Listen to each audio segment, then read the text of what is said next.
É isso aí, vamos avançar aqui com o relatório. A gente vai abrir cada ponto desse que o Fernando falou.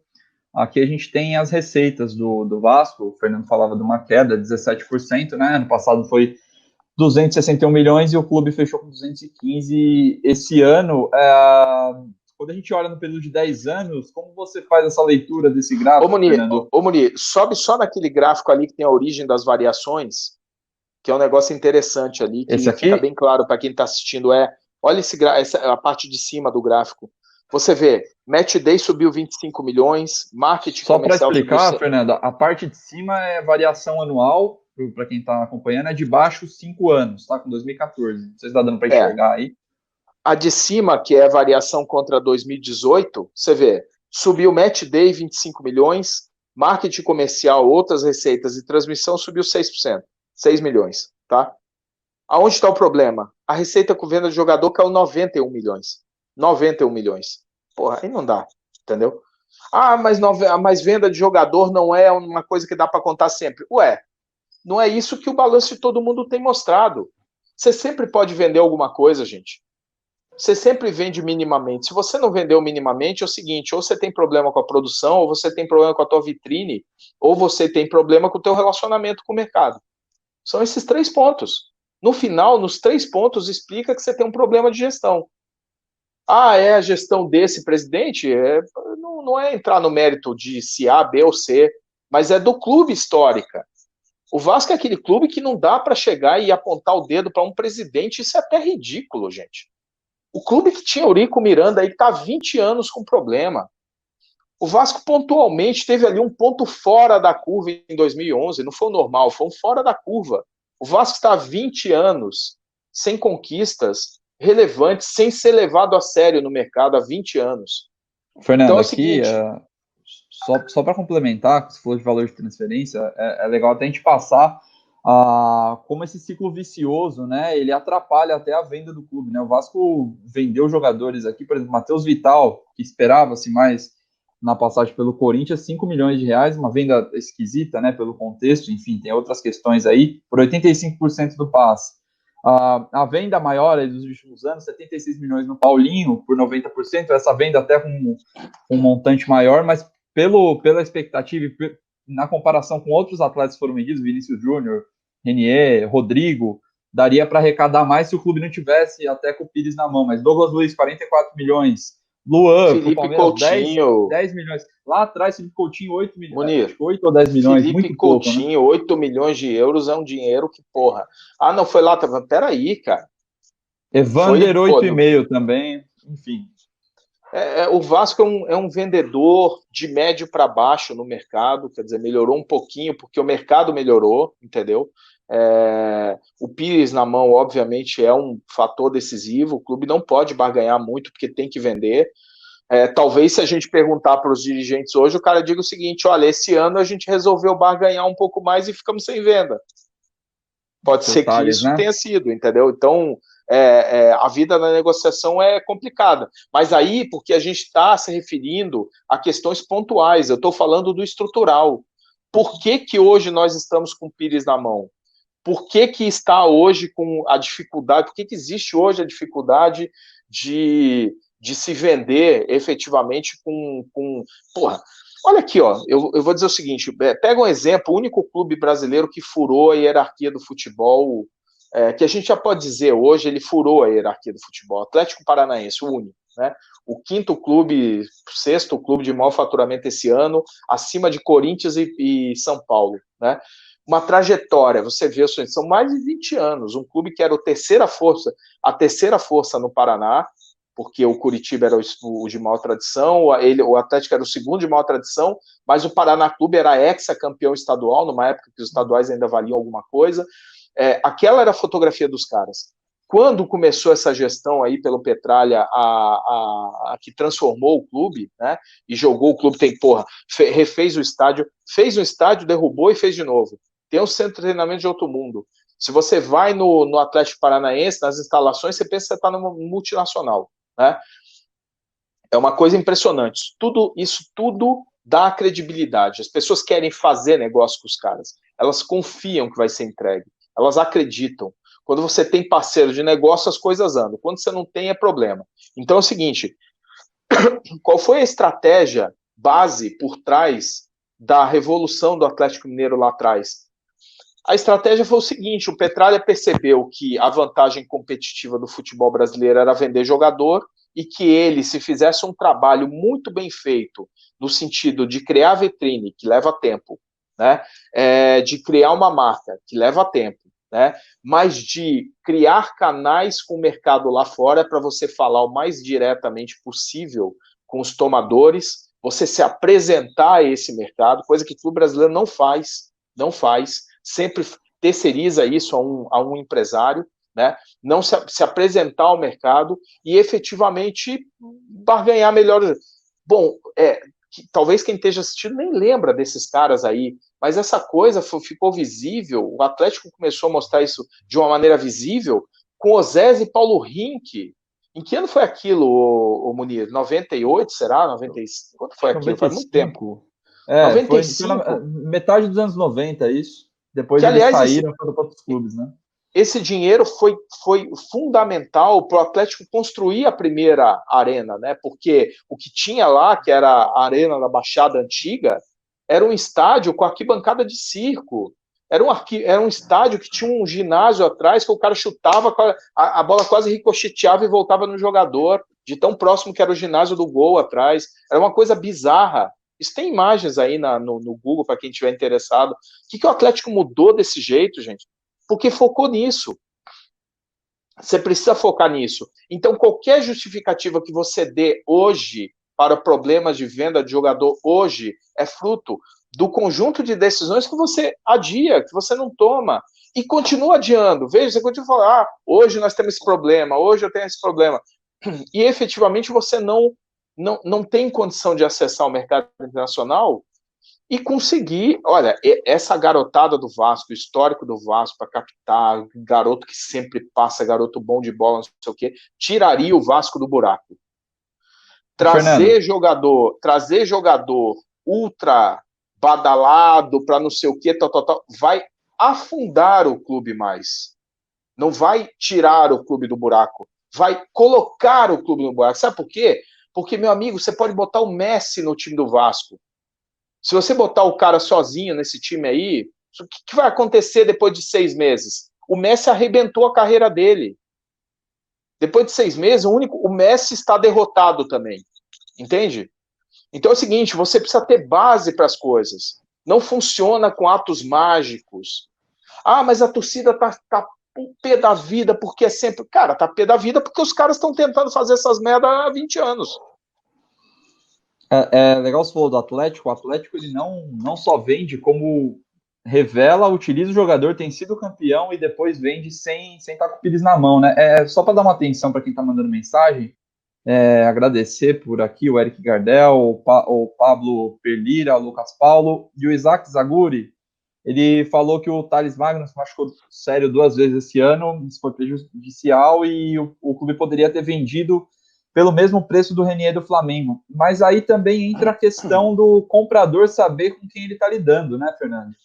Olha, eu quero agradecer em primeiro lugar aí a presença do Isaac. O Isaac é um nome excepcional, de uma qualidade técnica fora do comum, e é um cara que deveria e deveria, com o seu interesse dele, claro, estar participando mais para contribuir para o Vasco, porque a gente precisa de nomes, o Vasco precisa de nomes.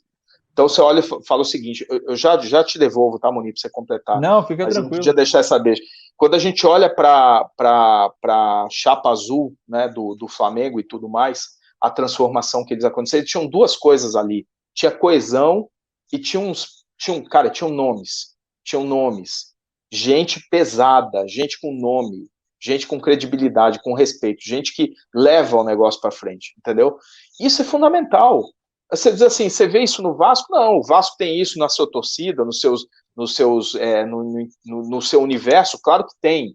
Um clube com esse tamanho, com essa torcida e tudo mais, é claro que tem.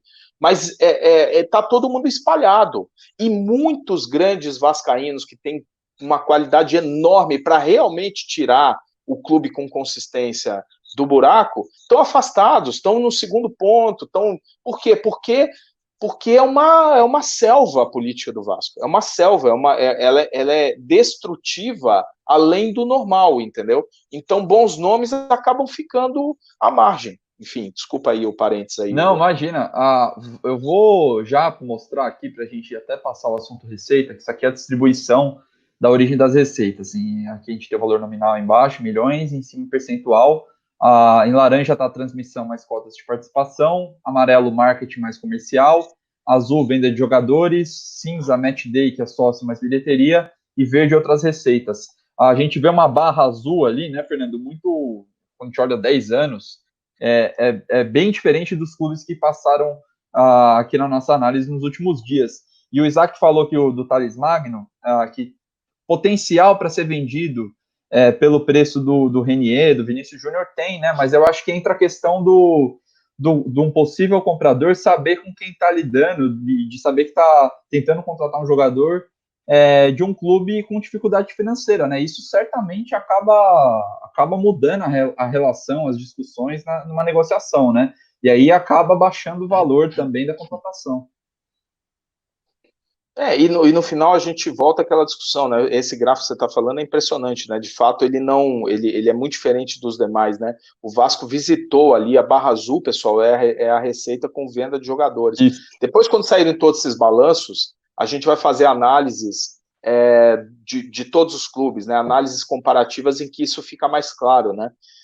Mas esses gráficos aí, eles mostram o Vasco visitou pontualmente ali 57 milhões em 2017, 105 em 2018, e pronto, acabou ali, entendeu? Quando a gente olha, por exemplo, os outros anos, você vê o seguinte, quase não tem receita com venda de jogador, né? E venda de jogador é o tipo da coisa, às vezes a gente discute assim, porra, não, porque a tua operação tem que dar ótimo, a Europa é assim, tal, mas nós não temos mercado e não temos marca igual eles. Então, se você vê matéria-prima, mercado e marca, eles têm mercado e marca.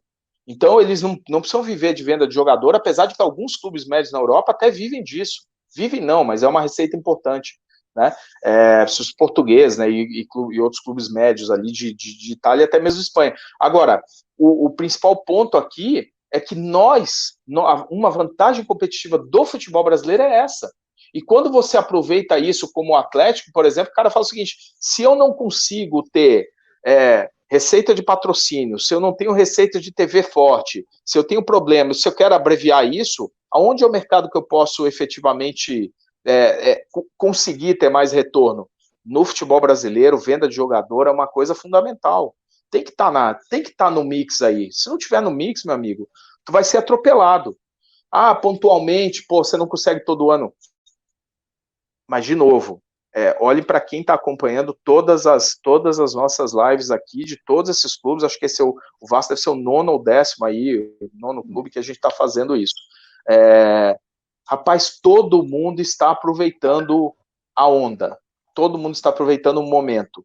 Esse ano o mercado entra num crash óbvio, esse ano, depois ele volta ao normal. Vai demorar muito para voltar ao normal? Vai levar uns anos? Vai. Mas a curva começa a ficar ascendente de novo. Porque essa é a nossa vantagem. De novo, nós não somos Equador. Nós não somos a Bolívia. Dura a vida para os caras. Nós podemos tirar os nossos clubes do buraco com uma formação, porque jogador brasileiro, são 1.630 jogadores brasileiros atuando no mundo.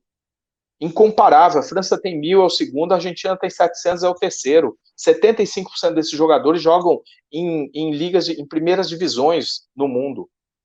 Então é o seguinte, o forte desse negócio aí, efetivamente, o forte a nossa vantagem competitiva no cenário global do futebol, neste momento, é venda de jogador. E o que eu defendo? O que eu defendo é o seguinte, é que a venda de jogador é a maneira de você sanear clubes que foram arrebentados financeiramente por décadas, né? E permitir que, com melhor saúde financeira, você comece efetivamente a poder segurar. Porque o objetivo final da história tem que ser manter o jogador no Brasil. Esse é o objetivo final. Mas nós estamos numa trajetória. Vamos comparar com o Flamengo de novo. O Flamengo mantém jogadores e consegue fazer esse elenco agora, por quê? Porque teve 700 milhões de reais, entre outras coisas, né? Fez várias coisas, saneou o clube, deu uma arrumada, bababá, aumentou a receita, reduziu, otimizou despesa, tudo. Mas no final são 700 milhões de reais de receita em 3 anos com venda de jogador. Se o Flamengo não tivesse feito 700 milhões com venda de jogador, alguém aqui acha que o time seria esse que está aí, que vai a campo agora? Alguém acha que seria esse time? É óbvio que não. É óbvio que não. Mas tudo tem começo, meio e fim. Não adianta a gente querer resultados de fim. Queremos manter o jogador e tudo mais, se a gente não tem condição de tratar melhor as finanças para você ganhar fôlego e capacidade de investimento. Quanto mais a gente fica nessa discussão tola, mais o tempo passa, mais difícil fica. Entende? Então eu vejo assim que alguns clubes, os clubes do Rio, menos o Flamengo aí agora, perderam muito tempo nessa discussão tola. E agora é o seguinte, agora você tem que correr atrás, os clubes estão com 3, 4 vezes a receita de endividamento em relação à tua receita. Vamos lá, Munir. É isso, vamos lá. A gente vai também falar sobre outros assuntos, não só a receita. Você falava da participação do torcedor, né? Do engajamento do torcedor, né, Fernando? Diga. Não, engajamento é isso aí, né? 85 milhões vieram diretamente do bolso do torcedor, né? É um número que é um crescimento substancial, né?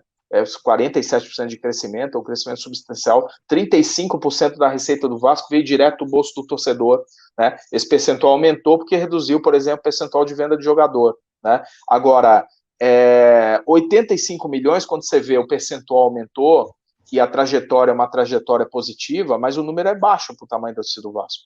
Ela reflete ali o final do período de aumento dos sócios, né, que pegou um final de ano.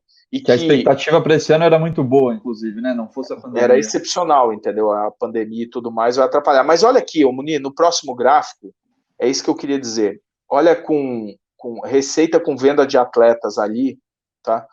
Olha a receita em 5 anos do Vasco, 184 milhões. Cara, o São Paulo, que está sendo aí arrebentado por não ter vendido jogador, por ter feito só 105 milhões de reais de receita no passado, está sendo aí detonado, né? Fez só 105 milhões de receita no passado com o jogador, vendeu nos últimos 5 anos 633 milhões, cara.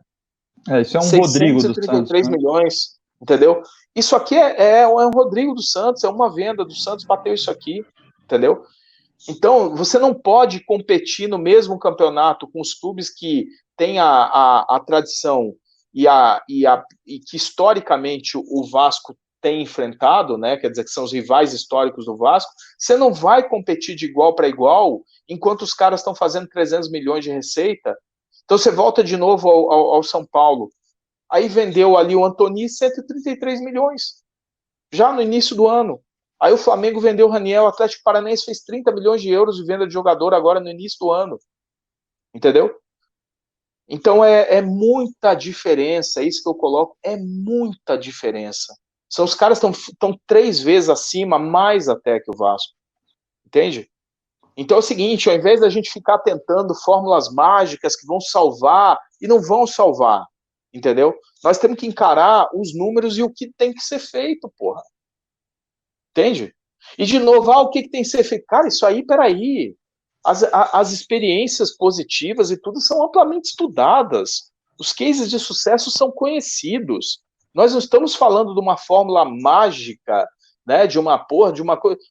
O problema é o seguinte, é que há uma dificuldade em algumas comunidades, né, de clubes em aceitar as necessidades do que efetivamente é preciso ser feito, né? E aí o cara tenta sempre o caminho mais fácil. Tem aqui me dá uma pílula, tem uma bala de prata, eu vou conseguir voltar ao time de 2000, entendeu? Não tem uma fórmula mágica? Não tem fórmula mágica. A fórmula é bem conhecida.